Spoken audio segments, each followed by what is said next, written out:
Let's take a moment to review. What do you know so far about the present continuous and present simple tenses? And now, grammar refresher, part 3, present simple and present continuous in the future. Yep, that's right. We also use these two tenses to talk about the future.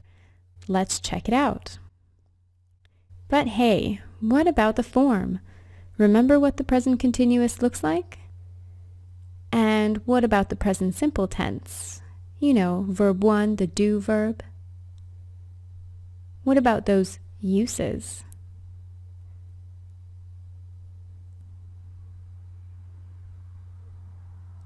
And their relationship? So how do we use these tenses to talk about the future? Right now, what is he doing? If you said he's drinking a coffee, you're right. But what is he doing tomorrow? Do you see that it's the same tense, but a different question? Here we're talking about the future.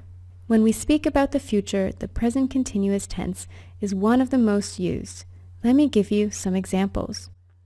What are you doing tomorrow? Oh, I'm just having coffee with a friend. No other plans. What are you doing this weekend? I'm driving to Berlin, my first time. I'm excited. What are you doing on Friday night? I'm checking out the new Martian movie with a couple of friends. Wanna come? What are you doing? What are you doing now? Or tomorrow? In 2 weeks? Maybe next month? What are you doing?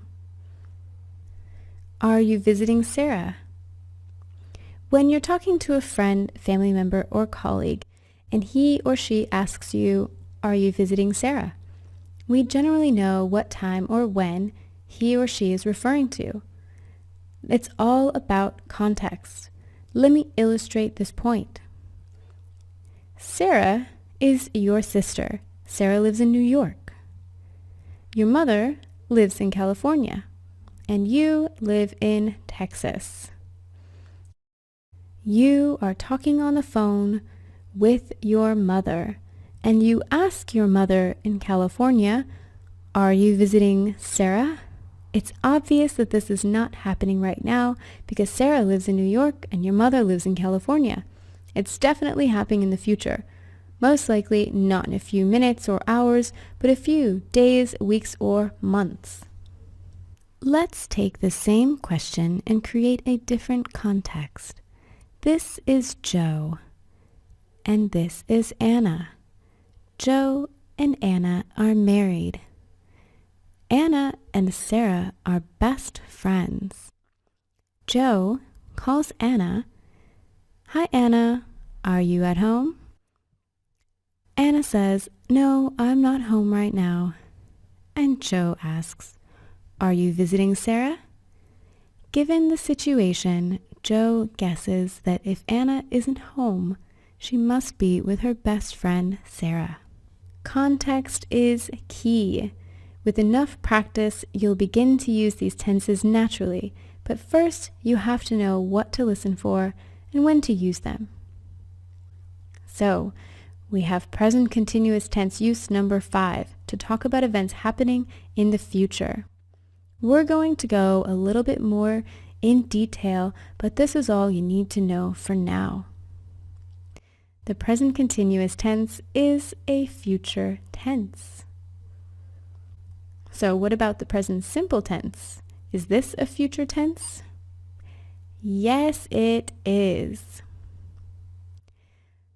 Let me give you some examples. The train leaves at 6 p.m. I have a meeting in 40 minutes. When do you leave? I leave next month. What do these all have in common? I'll give you a hint. Do you get it? Well, let me give you some more hints. The train leaves at 6 p.m.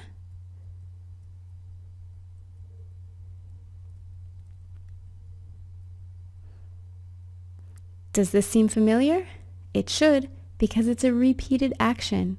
The train leaves every day at 6 o'clock because it's on a schedule. If your train leaves at 6, it leaves on a schedule. That means it can leave in the future. So the present simple is a future tense. So present simple use number 3, to talk about future events when they are on a schedule, like a plane, a train, and you make appointments and write them on your schedule, right? I thought so. Well, we'll talk about this a bit more next time in part 4, more ways to talk about the future, will and going to. Thanks for watching.